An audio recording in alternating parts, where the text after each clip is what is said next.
અહકામુલ લામિસ સાકિના લામના હર્ફની 4 કિસમ અને એના અહકામની zikr.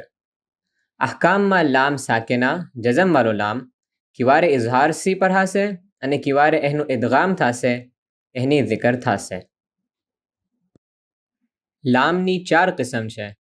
પહેલું લામુલ ઇસ્મિલ અસલિયહ, બીજું લામુલ ફિઅલ, ત્રીજું લામુલ હર્ફ અને ચોથું લામુલ તારીફ. અરબી ઝબાનમાં વર્ડ્સ 3 કિસમના હોય છે. પહેલું ઇસ્મ યાની નાઉન, બીજું ફિઅલ યાની વર્બ, ત્રીજું હર્ફ યાની વો વર્ડ જેની ખુદની માના નથી હોતી, જેમ ઇંગ્લિશમાં પ્રેપોઝિશન્સ વગેરે હોય છે. લામ આ 3 કિસમના કલિમાતમાં આવી શકે છે. ये જ મિસાલ અરબી ઝબાનમાં ડેફિનેટ નાઉન બનાવવા વાસ્તે અલિફ લામ ઇસ્તેમાલ થાય છે, જેને લામુ તારીફ કહેવામાં આવે છે. તો આ મિસાલ લામની 4 કિસમ થાય છે.